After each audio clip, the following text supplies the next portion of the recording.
नमस्कार, मैं हूँ विशाल। अभी आपने जो दृश्य देखा वो तो सिर्फ एक फिल्म का है। असल में पुलिस ऐसी बिल्कुल नहीं होती, और यूपी की पुलिस तो ऐसी बिल्कुल भी नहीं होती। वो तो खुद ही अपराधियों से घिरी हुई है। वहाँ की पुलिस क्या, वहाँ की महिलाएं, वहाँ के आम लोग, वहाँ के पत्रकार।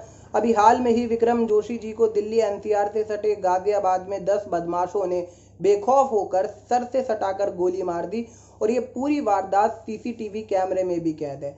सोचकर जो हैरान कर देती है बात इस केस में वो ये कि विक्रम जोशी जी ने उन 10 बदमाशों के खिलाफ एफआईआर लॉन्च करवाई थी, उनके खिलाफ केस करा था अपनी भांजी के छेड़खानी के आरोप में। और जो सबसे ज्यादा परेशान कर देने वाली बात सामने आई जब विक्रम जोशी जी ने उन बदमाशों को अपनी बहन के घर के बाहर देखा था। जो उनमें से मुख्य आरोपी थे रवि, वो तमंचा लेके उनकी बहन के घर के बाहर तैनात थे और अपनी बहन के घर के बाहर उनके गश्त कर रहे थे। उसके बाद उन्होंने प्रताप विहार के थाना इंचार्ज राघवेंद्र जी को फोन मिलाया, जिन्होंने ये कह के काट दिया कि मेरी तबीयत खराब है और सुबह देखेंगे। राघवेंद्र जी, आपकी तबीयत का तो इलाज है, लेकिन जो आपका प्रशासन है उसका कोई इलाज है? बिल्कुल नहीं। और ये सारी चीजें कहाँ मुमकिन हो पाती है, आप खुद ही सुन लीजिए। राम राज्य है। 3 बच्चे छोटे छोटे कौन करेगा? 3 लड़के। राम राज्य क्या है? यही राम राज्य है। सवाल पूछती है पुलिस। अपहरणकर्ता ने संजीव यादव को पांडु नदी में फेंक दिया था, जिसके बाद राम राज्य क्या है? यही राम राज्य है। Police now claim that they had no idea about it और the SP says अब हम रेड करेंगे। इसका मतलब क्या है? What does it show? Ram राज्य क्या है? यही राम राज्य है। देखिए, और बेमतलब का मेरे पापा को ना कोई रिपोर्ट, ना कोई कुछ भी नहीं, कोई चीज का आरोप नहीं था। राम राज्य क्या है? यही राम राज्य है।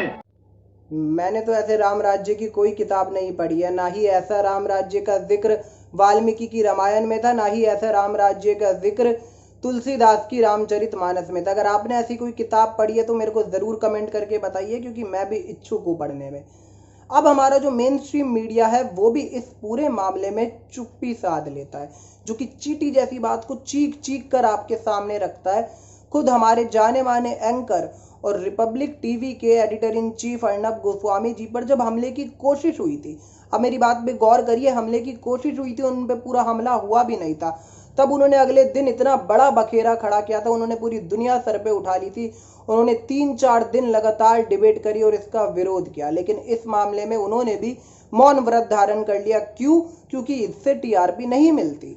उस वक्त उनको टीआरपी मिली थी और उनके इंडेक्स काफी अच्छे हो गए थे। लेकिन ये जो यूपी है ये बीजेपी के शासन प्रदेश में आता है, यानी कि बीजेपी शासित प्रदेश है, तो वो चुप है।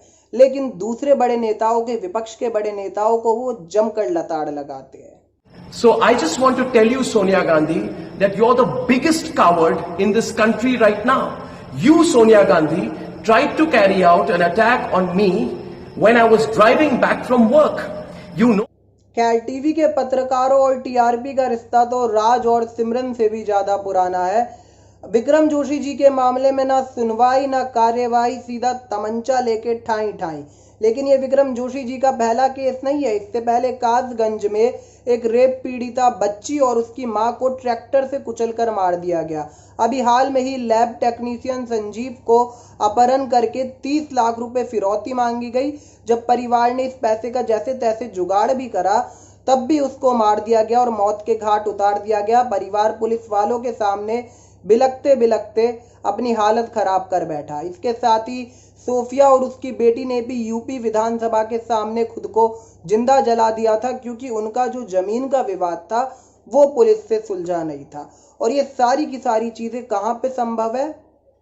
दैनिक भास्कर में छपी एक रिपोर्ट के अनुसार अब तक कुल 6145 ऑपरेशन हुए हैं, जिसमें से 119 लोग मारे जा चुके हैं और 2258 लोग जख्मी हैं। इसी रिपोर्ट में आगे पता लगता है कि योगी सरकार में अखिलेश सरकार से 7 गुना ज़्यादा एनकाउंटर हुए हैं। देश में 45 फेक एनकाउंटर भी उत्तर प्रदेश में ही होते हैं। 2018 में देश में 22 लोग फेक एनकाउंटर के कारण मारे गए। इनमें से 17 यानी कि 77% मुलद्दी यूपी के ही थे। एनकाउंटर फेक साबित होने पर सरकार को विक्टिम के परिवार को मुआवजा भी देना पड़ता है और ये मुआवजे की रकम मानवाधिकार आयोग तय करता है। 2012 से लेकर 2017 तक उत्तर प्रदेश की सरकार को सबसे ज्यादा यानी कि 13 करोड़ 23 लाख रुपए मुआवजे में देना पड़ा है। अगर ये पैसा यूपी के लोगों पे या फिर यूपी के किसानों पे लगता तो वो किसकी आंखों में खटकता। योगी सरकार के आने से पहले देश में सबसे ज्यादा एनकाउंटर असम, मेघालय, छत्तीसगढ़ और झारखंड में होते थे।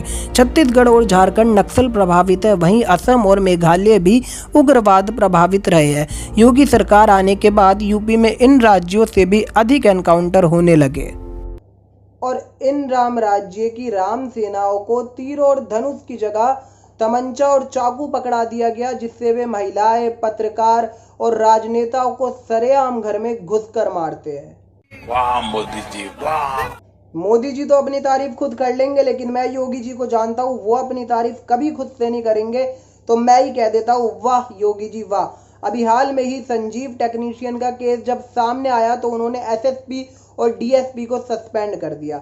अगर इस तरीके से ही न्याय मिलता है तो आप यूपीएससी और एसएससी की परीक्षाओं में उच्च पदों के लिए जो परीक्षा होती है, आप उसको पूरी तरीके से रद्द कर दीजिए और बचा लीजिए देश को।